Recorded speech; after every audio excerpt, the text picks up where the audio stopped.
Welcome to Broad Street Phanatics, episode number 14. We are here with Joe Kilgallon, and he is here to talk some Cubs baseball after seeing the Cubs go down big time tonight and continuing their snapping of a streak of losing and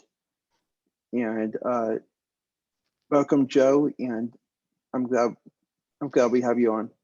Thank you. Thanks for having me on. Excited to talk baseball with you guys. Sad that my team was destroyed by your team, but we'll have some fun, right? It's baseball. You got to look on the bright side of things sometimes. Yeah, definitely. So, what were your thoughts on the game tonight? Well, my thoughts are that my Cubs have now lost 10 games in a row, and there seems to be no end in sight. Our offense is just terrible. Scoring 3 runs tonight. I mean, losing 13-3 is very painful, but the 3 runs we scored tonight was more than like the last 3 or 4 games. It feels like the Cubs have been scoring 2 runs every single game. So scoring 3 felt like a little mini victory. The team is just not clicking. The offense is bad, and there's been trade rumors going on. And I feel like this Cubs team finally felt the pressure where the whole narrative for the Cubs this past season has been, if they're not in contention, if they're not close to first place come July, everyone's going to get traded. And they were doing a really good job. They were tied for first place just 10 days ago. And they've lost 10 games since and have fallen to third place. So my take is that the Phillies have some hitters. You guys have some hitters. You're playing really good ball lately. I was told your bullpen was bad, but they look great tonight. So yeah, it was just a sad game for the Cubs. The Phillies. Go ahead, Alex. Okay. Go ahead. Yeah, I feel like the Phillies bullpen was locked in better than usual, and I'm glad they did not put in Hector Neris, and because he is atrocious, and I can't stand watching him, especially this season. But I'm glad they got the job done. Yeah. My question is kind of like with the overall season. What did you expect from the Cubs this season, and have they held up to your expectations so far? Well, my expectations, I try to be an optimistic fan. I wear my heart on my sleeve, sometimes a little too much. And as a fan, you could get hurt doing that. So I knew a lot of things had to go right for the Cubs to compete, because they traded Yu Darvish in the offseason to San Diego. They let they non-tendered Kyle Schwarber. So they basically just let him walk.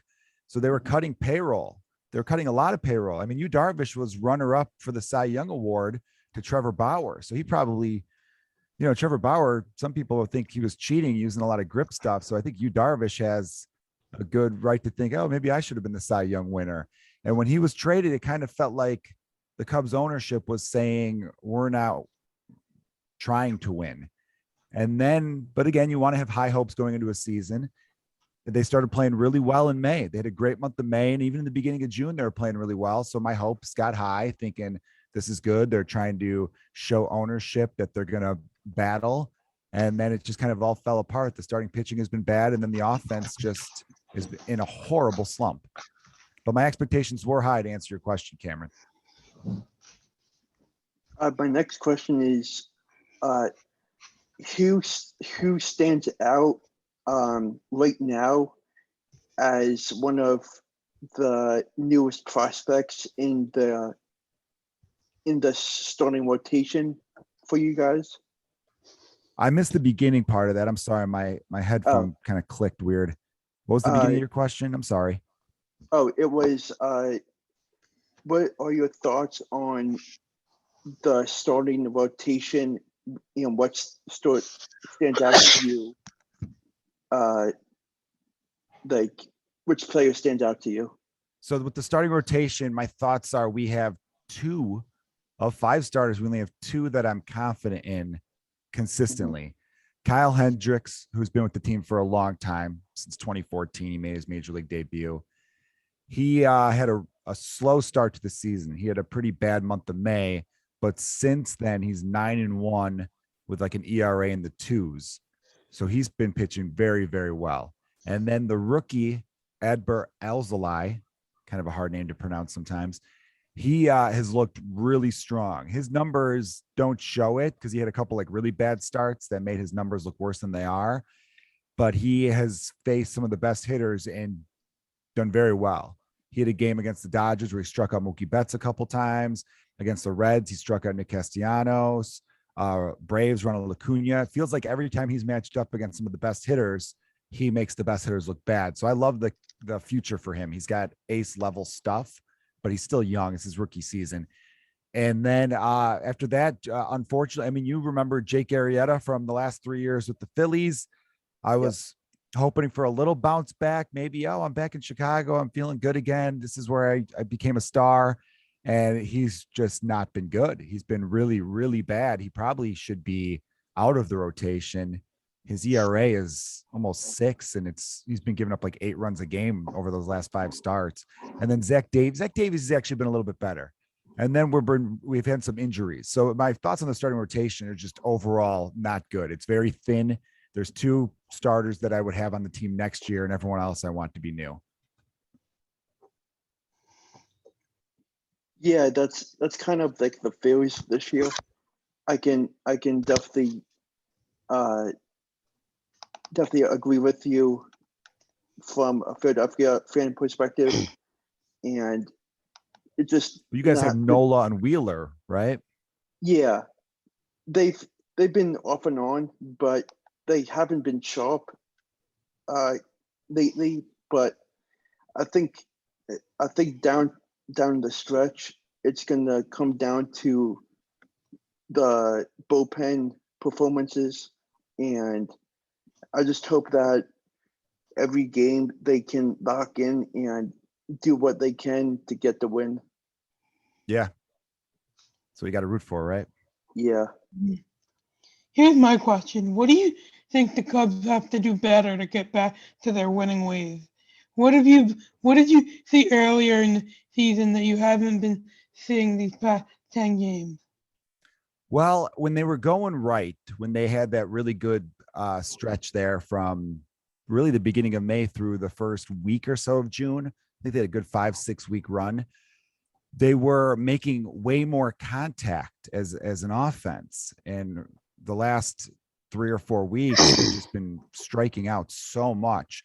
I think they set a record. They had like 5 games in a row in which they struck out 12 times or more. So that's embarrassing. It's atrocious. And they had Nico Horner, who just came back 2 days ago. He's a rookie. And then, or maybe it's his second season. So he makes really good contact. So when they were winning, Nico Horner and Matt Duffy were playing great. Matt Duffy and Nico Horner both got hurt. And then the whole offensive balance was just thrown off. So they really need to have more lineup diversity. They have too many hitters that strike out way too much. Besides Anthony Rizzo and now Nico Horner that he's back, Javier Baez strikes out a ton. Wilson Contreras a lot. Chris Bryant even strikes out a little bit more than the league average.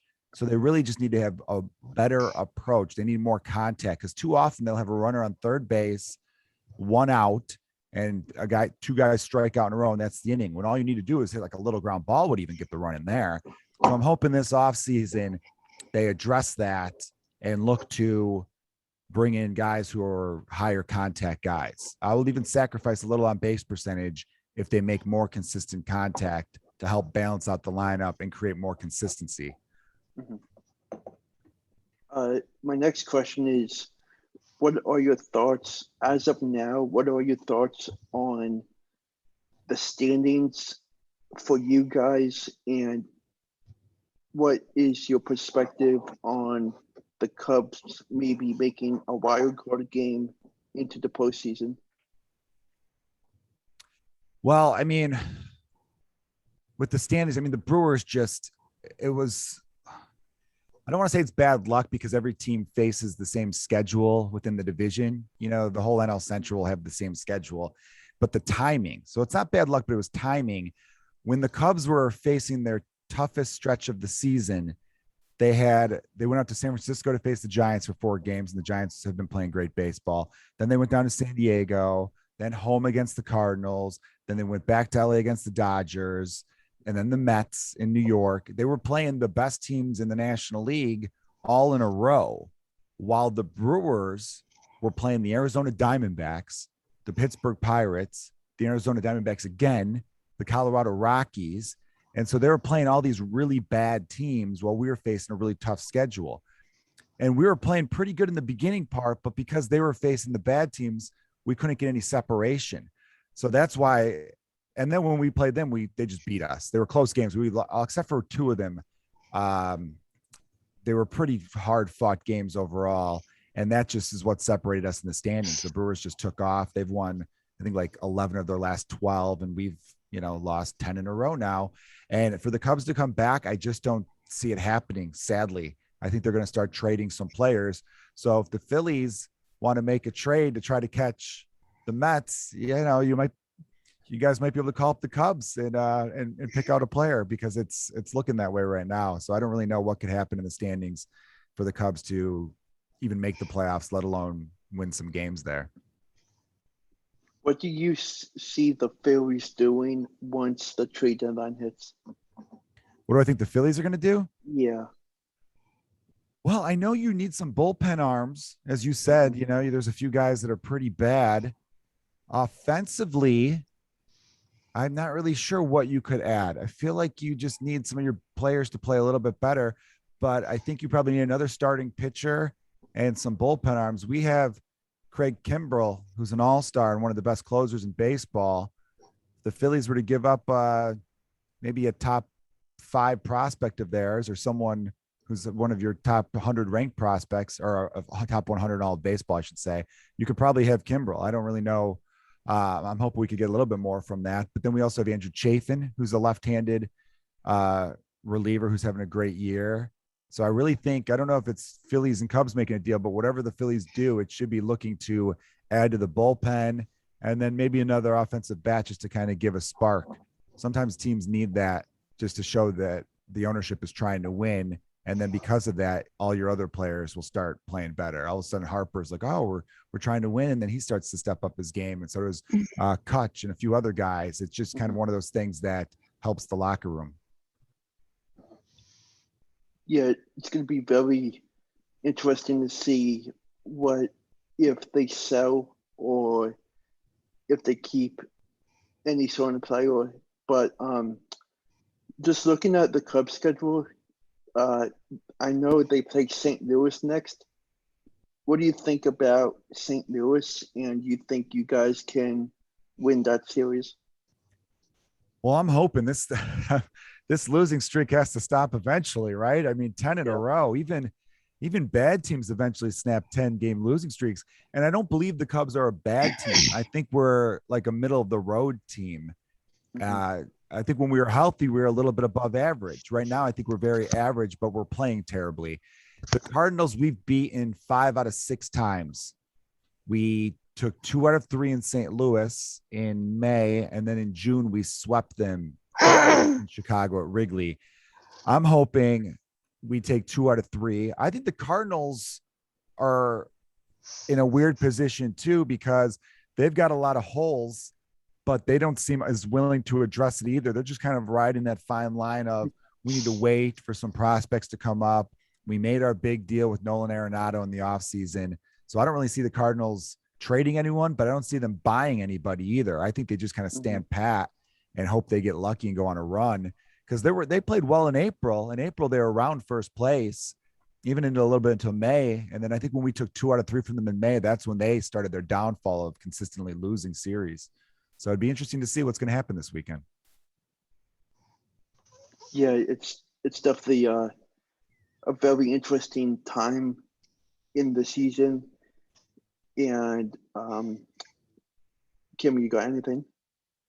Yeah, I think you guys really hit it right on the spot. I'm excited to see what the Cubs and the Phillies do. I'm excited for the next 2 games, and I'm excited for the rest of the season. Nice.